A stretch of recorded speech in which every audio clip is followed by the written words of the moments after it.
You are now listening to Effin Radio. All right. And welcome to F&B Radio. My name is Lindsay Collins, and I am your host. It's my distinct honor and absolute pleasure to welcome Jeremy Croft to the podcast. Jeremy, welcome to the show.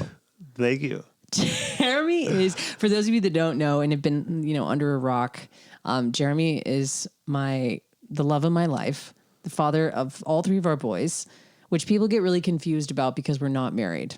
People often are like, wait, who's the father? That's true. But it's you. And I'm so happy you're here because I've never been able to convince you to be on the podcast. I can't believe you're doing it now. I can't believe it.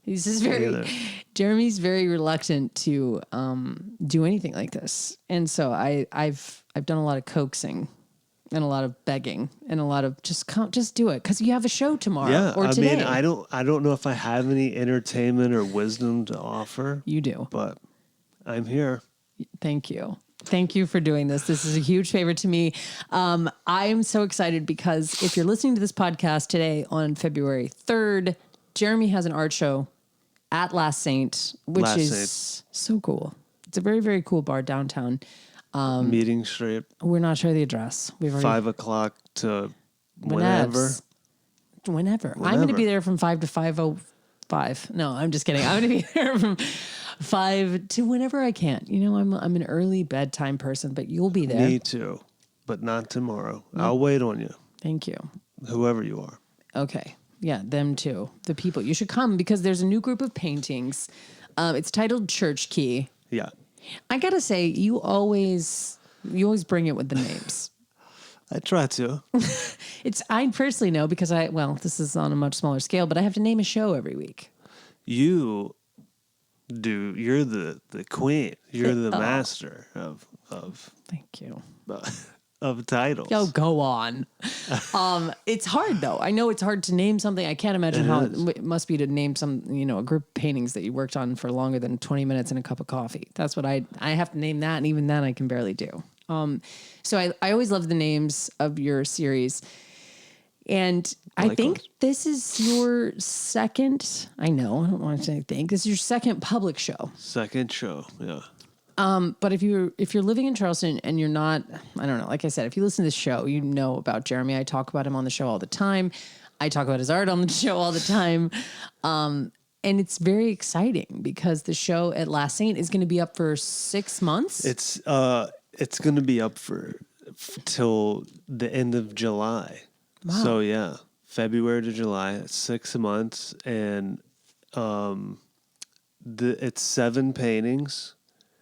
1 that you've all seen before, 6 you haven't. I love it. But yeah, I'm proud of it. I'm proud of what I've been doing. I think it's cool. One of the things that I think is cool about this series and this show is,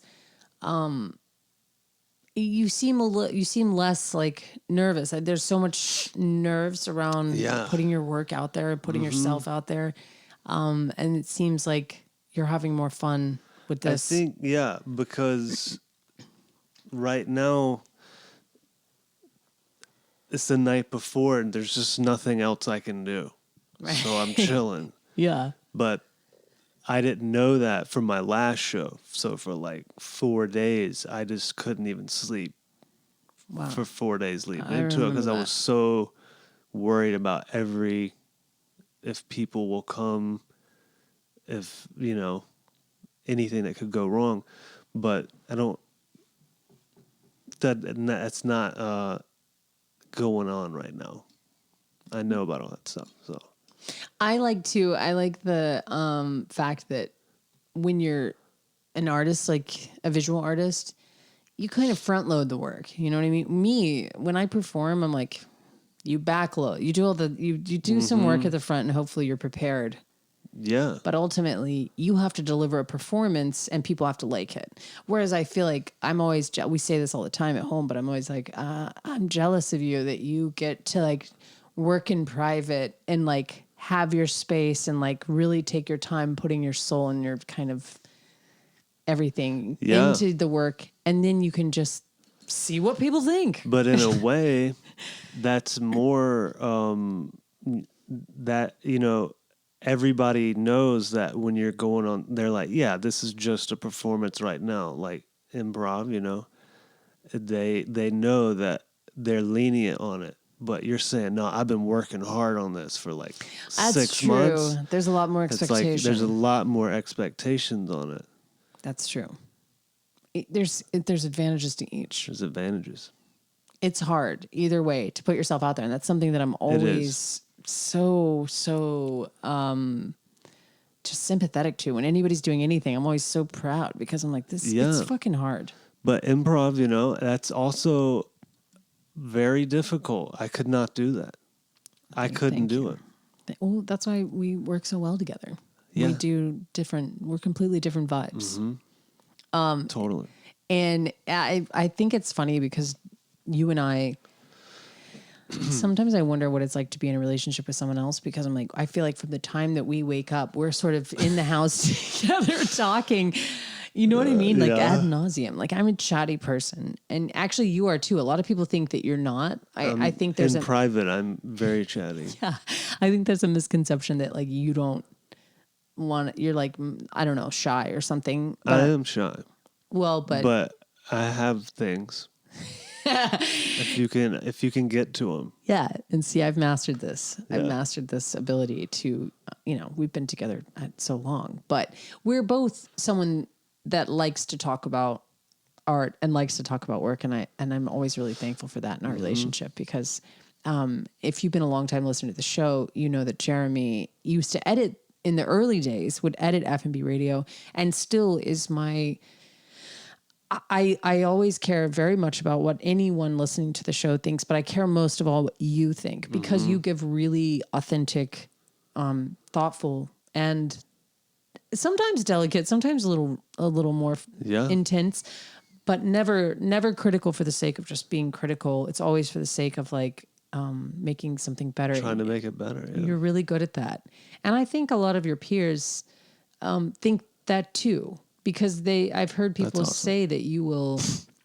It's true. They're like, he was the only one that said, anything. Like when I go to an art show, I fall short if you're looking to me when I come to your art show for me to like say something poignant about your art, or like distill something amazing and thought provoking. Yeah. I probably won't. But it doesn't mean I'm not smart or don't like art. It's just, it's really it's kind of, what's that code? Like talking about art is like, singing about dancing or something. It's like, it's just, it doesn't really translate. It is like that. It's hard to put into words. Sometimes I break down people's work in a like technical way as well. And I feel like they're like, I don't want that. I didn't ask for that. I didn't ask for that. Yeah, because it is hard to talk about it. But I think you do it really well, and I think you've definitely helped me make this. Like I almost am kind of in a state of unrest until you listen to the show, and then that might be why. If I was good, that's probably why, because we talk about it so much. But I always have talked about my work, whatever job I had. Yeah. The ride home from a job site, or the ride home from Chili's, whatever. And you're like talking, you always talk about work. I mean, everybody does that. Yeah, you got to do the debrief. The debrief. Post-shift debrief. But that's actually a cool thing for people that don't know anything about you. You're like this mystery to them. Maybe we can talk about that a little bit. What jobs have you had in your life? I started, my first job was at Pizza Stop. Listen, that still shows. Mm-hmm. There was a place in our town. Yeah, there was. Called Pizza Stop. Yep. I worked there pre-conveyor belt. Let the record show. The record show. None of that conveyor belt timing shit. We had to actually look at the P. Okay. Impressive. But then just a string of like construction jobs. And then I was working very closely with a contractor building houses at one time. And then Oh, that was like 2000 when the housing market crashed. Oh, and God. he wasn't building houses anymore.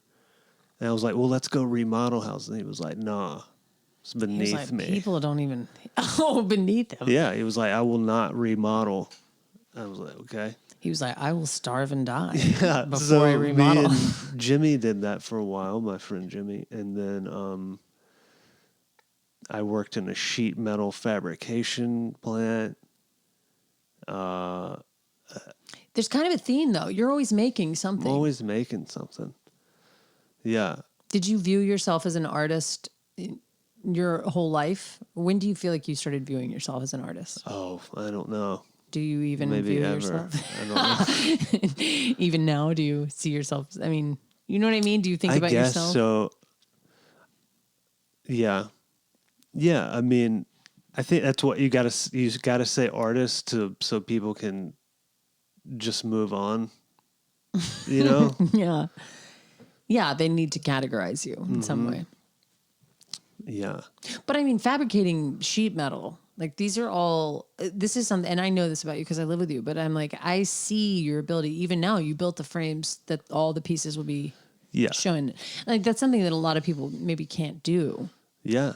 So all of these things, they require some element of art or construction. Yeah. And attention to details. Yeah, and me. understanding of how to complete a project. And I think that now that I'm thinking about it, I'm like, it really does kind of play into the style of art that you do too, because yours is not something that just gets slapped onto the canvas in a quick way. I've noticed since you've been working, I mean, for the listener at home, the past, 2 months, I think you started waking up at 5:45 out of desperation. Yeah. I had to make time because We have there's none small available. kids. We both work from home. I mean, it's just like it's chaos trying to get any time to yourself. So you started getting up early, and I noticed that you started completing pieces Yeah. faster. But if you've ever seen Jeremy's work, like, then this is such a cruel thing to do, but how would you describe your work if someone hadn't seen it? How would you describe it? It's figurative paintings, but that are kind of like photorealism, but not like hyper realism. But they're pretty extraordinary. Like, that's, I mean, if I were going to sell it, I would say like it's, yeah, I mean, I don't know what I'd say. You're a salesman. No, I don't know what I'd say. But they are, like figurists, like, no, I'm not even going to do it. But it's so hard. This is what I'm saying. I'm always like, I like the colors. Yeah. They're extremely technical.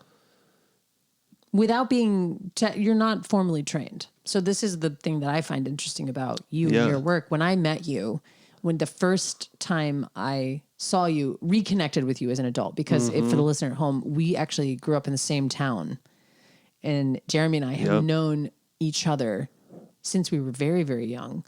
And we're never together or anything like that, but ended up reconnecting when I was 24, 25, and you were something, I don't know, 30. We wanted to be. Yeah. I feel like. Yeah, we did. But we never did.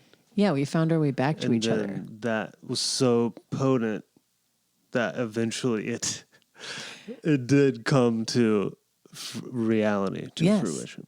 But when I came back to Williston, and when I found you you were finishing school and you were hanging out at your house, and I was hanging out at my parents' house, waiting between jobs, and you were working on a self-portrait. That was when I had first really gotten like the art, like where I was like, oh shit, I could spend some time with this stuff, because I had taken a drawing class my last year of school, and what were you going to school for? Business, which I ended up doing for a while, for like government under lock and key operations. Yeah. Yeah. And then the law firm here in Charleston, which I always say is like art too, because it's deep work, like where you just focus in on what you're doing and you're just keying in shit and looking at shit for so long. without making a mistake, because it's like money and everything has to be right. So you're tuning out and you're just really focusing for. I mean, it could be cool. There were times where I was like, what happened? And you look up and it's like 2.5 hours has gone by. Wow. It's the same thing when you're working and you're painting. In a way, it's there's some link there. Yeah, I think so, especially for the way that you approach art. I think that is a very unique to you. Maybe not, maybe all artists feel that way on some level, but I think it speaks to a lot of how, if you see Jeremy's paintings and you've ever been blown away by one of Jeremy's paintings, you will be like, what kind of person could make this? And so I think that is somebody like that could actually, you see it as almost like problem solving instead of like expression. Like some people I think feel it is like problem solving. I've probably painted houses longer than I've painted paintings. Wow. I think so. But it's like the same thing. Like this old guy who taught me, he would like paint the best wall you've ever seen. Like when you go in a home and it's like perfect. That's a dude that taught me he taught me how to do that too. I can't do it like he can do it. But wow. What's the process? I'm sure. Honestly, mostly cleaning. Interesting. Yeah. That does make sense though, because that's why you see the dust is what you see. In the wall. Yeah, on the little texture. It's just dust that you didn't clean off. Like, what's that little weird hair that has to live there for life now? Yeah. Those are the things that I see. That's it. When I was doing my workouts this morning, I was looking at the baseboards and I was like, sloppy. Those baseboards? You didn't do those. Jeremy's an extraordinary house painter as well. But I think that's a super cool thing to kind of note about your work and about your style, is that you're not kind of a frivolous type of person in any way, really. You're a very measured person. Yeah. Right. Not to say you're no fun. I wouldn't I would never be with someone that was no fun. Right. Jeremy's a great time. But you're a very measured person, and that's what makes your work, whether it's making the frames, painting the paintings, getting up at 5 a.m, like the way you approach art, I find to be unique to my experience of art, because I think my experience of art, when you feel like people are just giving you a cool line just to make you feel like a working class stiff, it's like, oh, I'm just about to go do this, and it's some cool artsy thing. Yeah. And then I feel like a fucking loser because I'm like, oh, I'm going to work on my taxes, or like something unsexy and fun and freewheeling. And I think a lot of people think that art is that, and I think even some artists are maybe under that spell of like art should be like impulsive and as you feel it and whatever you want. And I think that's true too. I think that's true as well. You need to have both, but I think it's also a fucking war. Yeah. It's a slug be like, get up every day and have the dedication to do it.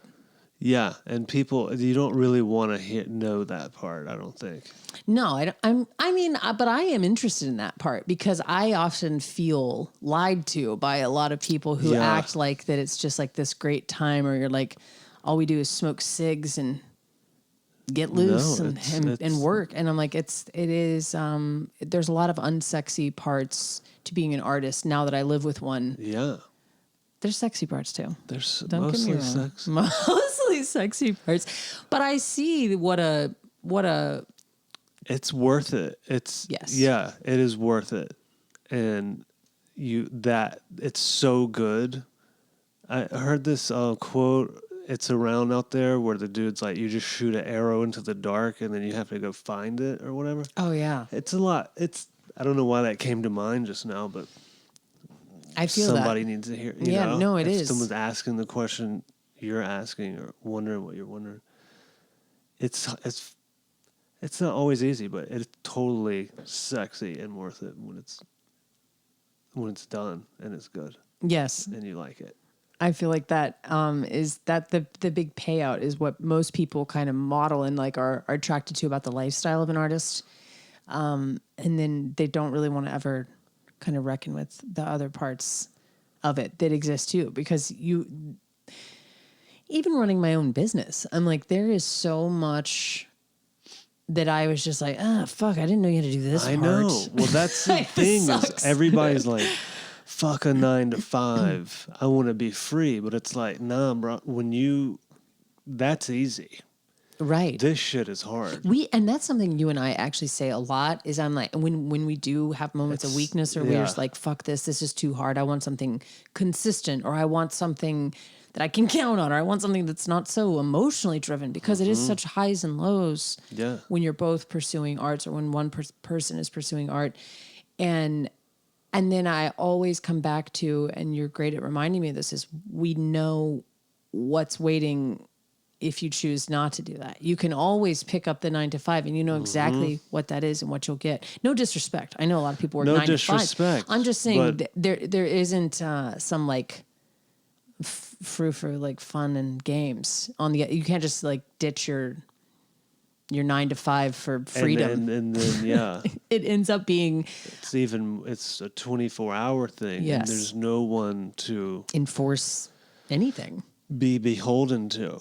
No, except your bank. Like that's the thing. Like when you're out in traffic and you're like, what keeps these cars from just not more crashing into people than they're on 526?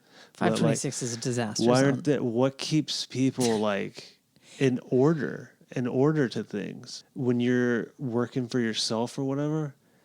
Yeah. There is no sign of order. There's no boss or police or like even right now for me, anyone else to bump into, except for, your artist friends and whatever. But like, I guess that is it. You just make up like something parameters to be for yourself, beholden to, or like, like your friend, and like, they're like, what have you been up to? And you want to tell them something. Yeah. You don't want to tell them nothing much. Yeah. Not much. How about you? Yeah. I've been saying that to people before they even ask me, and that's been awkward, where I'm just like, not much. How about you? I'm like, oh, fuck, you didn't even ask me. Okay. Yeah. Sorry, I wasn't listening. It's true. And I think what's been really eye-opening about watching you work, and over this last year where I've seen a lot of change in not just how you work, but the way your work looks, I'm realizing it's a wild kind of evolution for all artists. And I think even if I look back at early iterations of F&B radio and where it is now, the changes are slow. Yeah. And they're subtle, and then you look back and you're like, "Whoa, that's a weird way of marking time, or being like, remember when how I was then, or what I was doing then." And we have a lot of your archived work, because I think you said you think you've done less than 100 paintings. I don't even know if that. I feel like that's low. I think you've done more than that. I don't know. Maybe I'm not good with numbers, but I feel like there's more. Right at or around. And I look at the old ones, and it is so much, there's so much that's changed. And just to see the progression of an artist, I think is really fascinating. And where you are now, I'm really excited about the paintings that you're showing tomorrow. For a couple of reasons. It's some of the biggest work I've seen you do. It is. Which is really cool. New mediums. Yes. You messed around with some pastel. Mm-hmm. In I don't want to like bury the lead or spoil the show, but I'm like, everyone's favorite piece so far from this is not even oil paint. It's oil pastel. Yeah. Which is cool. And I think that story is really interesting. And I don't know if you feel like retelling I'll tell it. Yeah.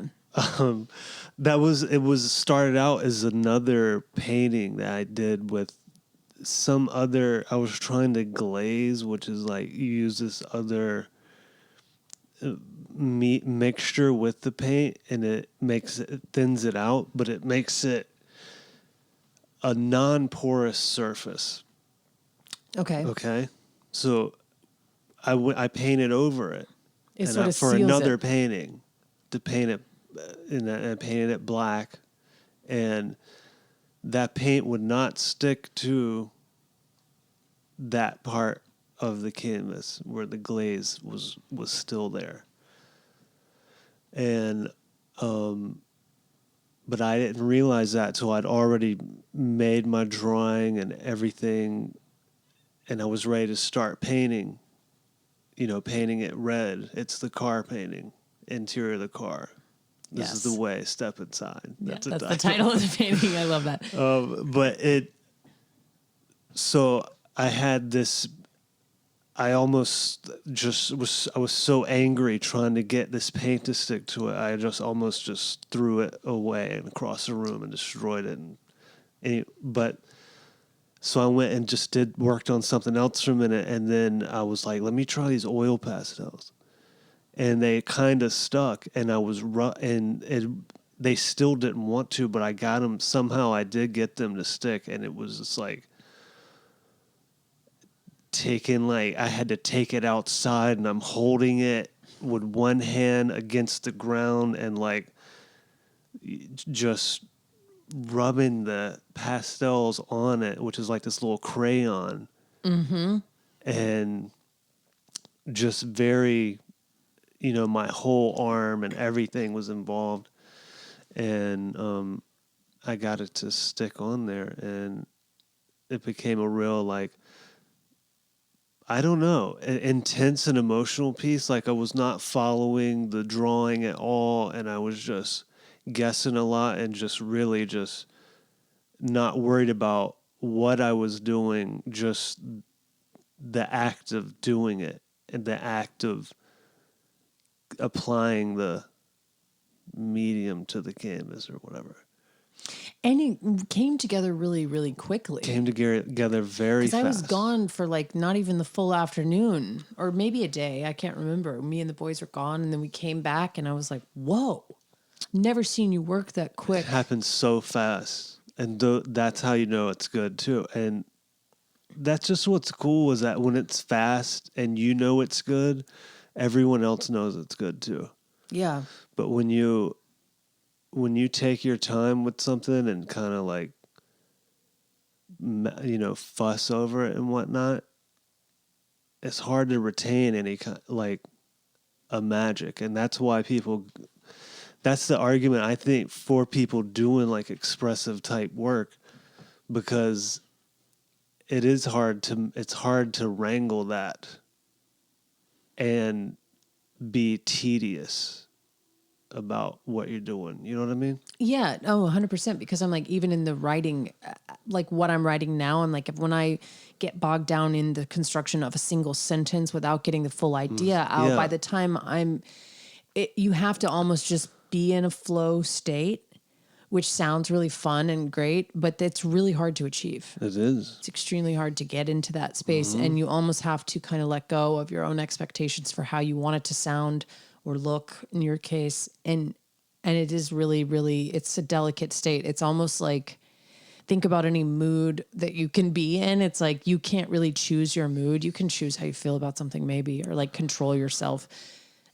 but you can't control the natural inclination that you have to respond. And that it's like, I can't choose that. I can't choose to be in a flow state. It's just something that kind of, you have to ride that wave. And I felt like with that piece, the way it came together and the way it looked, I was like, you can feel the emotion and the intensity in that painting. And that was what was cool, is like the transfer of that. Yeah. And also just the people who have seen it, it's been the favorite so far, which I think is so fascinating, because a lot of times when I think about art, or if you think about art skeptically, you can be like, it's not even good. like a lot of people have these ideas, or people that don't know about art or don't trust themselves in their opinion about art, like me. I do more and more all the time, but you know what I mean? A lot of people feel like they don't have the authority. Good instincts. Thank you. And I think that's the thing, is it's all intuition. Throw everything else out. Right. Just rely on that. Yes. You don't need to explain it. Right. And that is but a lot of people won't allow themselves to be to trust their own judgment or trust their own feelings about a piece of work, because they can't articulate it. And at the same time, I'm like, maybe you don't have to. Maybe it's just a feeling. So. Maybe you just look at the painting, because the people that I've seen that have looked at that painting and the feeling that it elicits is definitely not something you can put into words. But I saw that happen from the way that process went, and now the finished product. So I think that's really just, I'm learning about art all the time. Me too. And I think that's so cool to watch.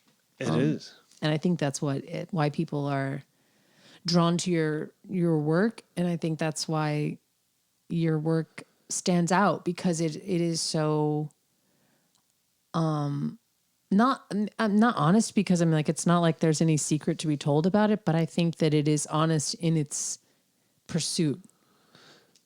Yeah. And that's really cool. Thank you. Because I think, art can easily become something that's contrived or that's gone after in a style, or people want to. Yeah, no, They want their style to be something different than maybe what comes out. And I always think about this in the weirdest way, like at a bar, when you peel a lemon and you turn it, the skin side, the flesh side down, pith side up, and you squeeze it, you express it, and you can see all this millions of little oil droplets that spray out in the mist. And I'm like, I think humans are the same, but sometimes people don't like what comes out when they're expressed.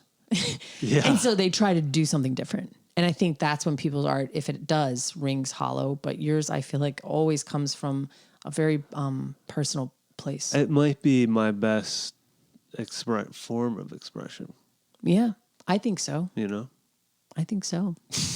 It's it's a gift, and I'm so excited about the show. And I know that everyone listening that has come to one of your shows before, the one at Stems and Skins, or that follows your work. I thank you all, because I think about people coming and making it worth their while. That's my biggest concern. I think that's so sweet. Making it worth their. I know how hard it is to get out. And, for me, it is. Yeah.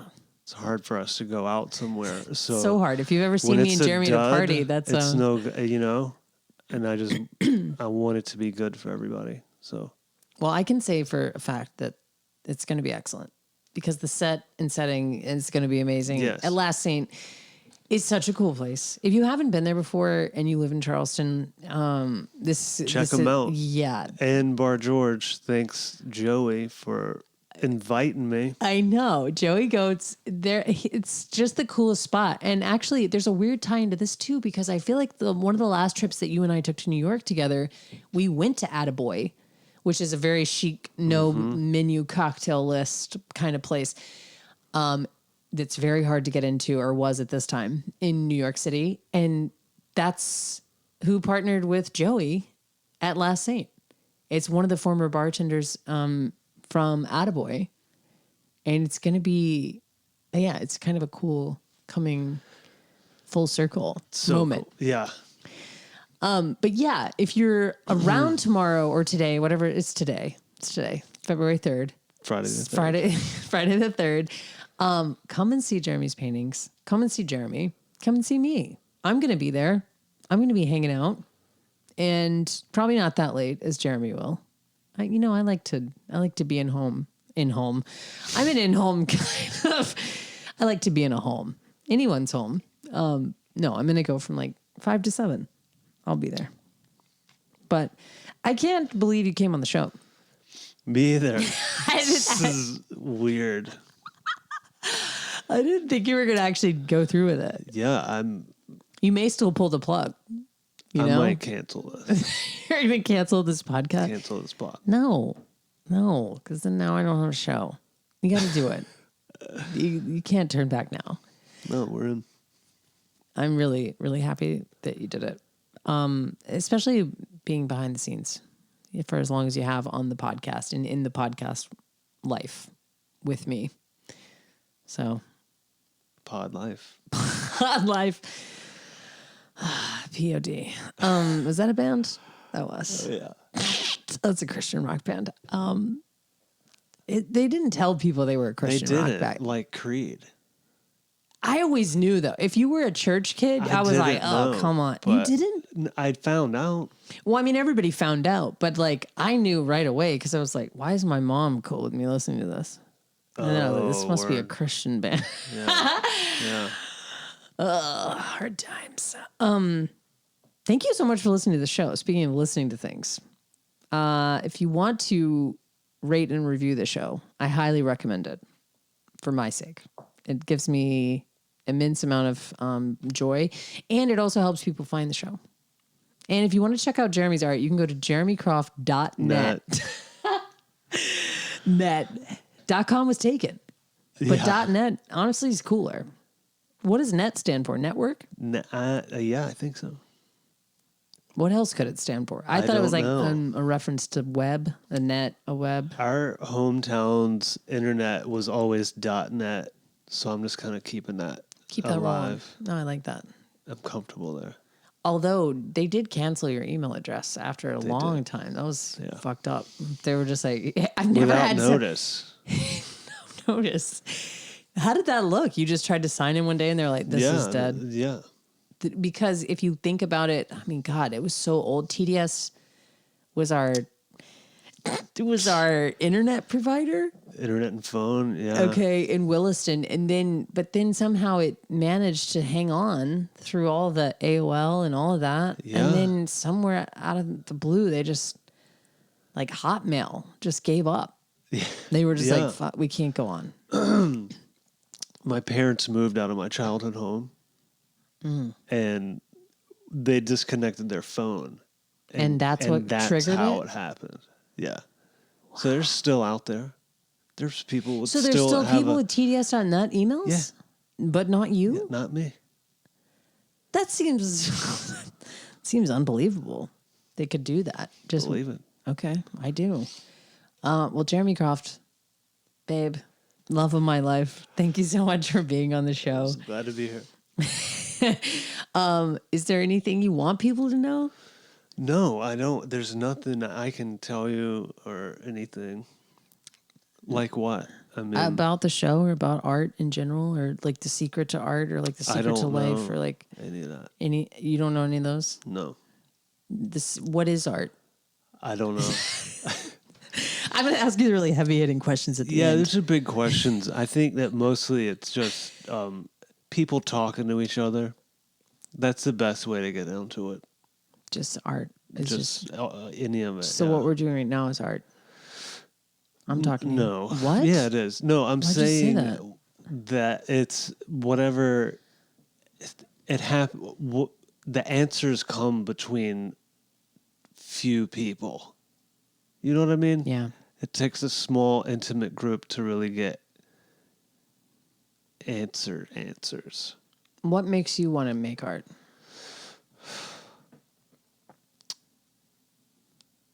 I don't know. It's a compulsion. You feel compelled. Yeah, I just well, I think you have a gift. I like to do it. I think, yeah. I mean, you could say that. I mean, part of it is, yeah, it is. I mean, anything that someone can do that's not trained, that does what you do so well, I think is a gift. Okay, you can look at it like that. Like I will. People are like, if I had a gift, man, if I knew what I was good at. Why are you telling everyone what I say to you? I would just do that. That's what I say all the time. I'm like, somebody just tell me what I'm good at. I know. But so then I kind of owe you, don't I? Because you owe the I guess I am good at this. So I'm at, painting or whatever, draftsmanship and attention to detail and shit. But I'm like, I owe it to everyone else, like as a society or something. I think that's not true. Like it's due to you, but like just because you don't know what your thing is and I do, I'm like, well, I'm just kind of joking. I do know this is my thing. Well, not you specifically. I mean, anyone. The royal you. The royal you. Well, because I think everybody, honestly, I think everyone has a gift. I do too. I believe that. And I believe that a lot of people spend their whole life ignoring their gift or being too sheepish with their gift. Right here. Right. And I think that it's really cool that you're resisting that urge to be sheepish. And I think that's admirable because it's hard to do. It's much easier to just be like, oh, no, I'm not that good. Or no, I don't like to do that. Or no, I could never make that as a viable option for my life. Yeah. And I think there's a lot of bravery in that. Thank you. I'll add one thing. Ooh, you do have something. Okay. What's This is the what secret I've to been art? thinking about. It's not a secret to art, but I just feel like we have a lot of things that we are familiar with, and we, like I was saying, you have to move on. So you have to pretend to understand things, or like death. Ooh. Or you have to you file a lot of things away, and you don't have to think about those how things gravity anymore. works. They're just automatic. Yeah. They're automatic things. But I think that somehow can lead to cynicism or something. Yeah. Being cynical. Yes. And that leads to not caring, kind of. Yes. Okay? But if you can empty your mind, just empty it, pretend that it's a little hollow sphere or vessel, and now it's empty and you don't know anything. You don't know shit. And then you can go out into the world and it can be interesting again because you don't have all these, you haven't already reconciled everything. Yeah. And put it away, and you don't think about anything anymore. So you just think about stupid shit like your presence on social media or whatever the fuck, that people think about now.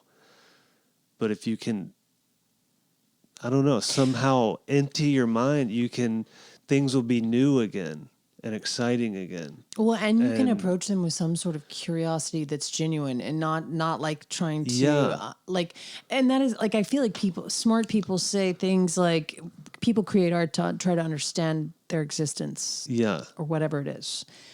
And I get that, but I also, when you're saying what you're saying, that makes a lot more sense because it's almost like seeing the world with these very fresh fresh view, but on everything. Literally the most basic and small things. The most basic and more small banal things. And boring and minutia. Someone made all the things around us. These microphones. That's incredible.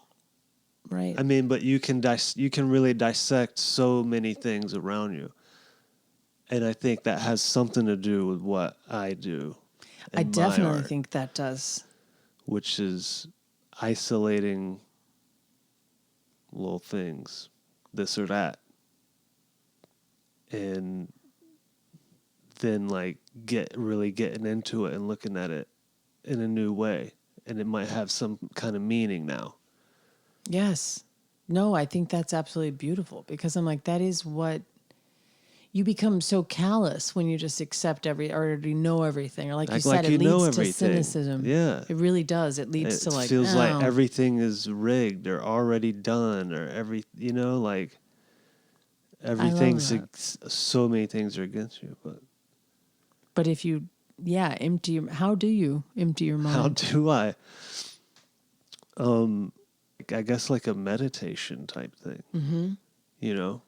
I think that's I'm obsessed with meditation right now, but it's a practice. We meditate together. It's really cool. And if you're an artist person who's already an artistic person, I feel like it's right in where you need to be. It's good for you. Because I think when people say now they're do a digital cleanse, that's the best we can hope for. That's the bare minimum. That's not even good enough. Yikes. It's you need to empty not just your mind and from the distractions and the constant barrage of shit that comes in. But if you can't even, that's, I don't know, emptying your mind is a whole nother layer. You have to really tunnel down deep to be able to access that or be able to access the freedom to think openly like that. That's what it is. Yeah. And then to see something that is very, very seemingly like whatever every day as something extraordinary. And I think that's what you do. And I think that's what people are going to see and feel from the most recent group of paintings. And I highly recommend it. I do too. Thank you so much. Church Key, Last Saint. Church Key, Last Saint. Babe, you did it. Thank you did it. so much for being on the show. Thank you all for listening. And I'll see you tonight. And you. And you. Bye, bye, bye. Bye. Pour passer de nuit à Rousseau, on enverrait des cartes postales. Je laisserai un mot sur le frigo. On déciderait de se faire la malle. Ta famille, les amis, le bureau.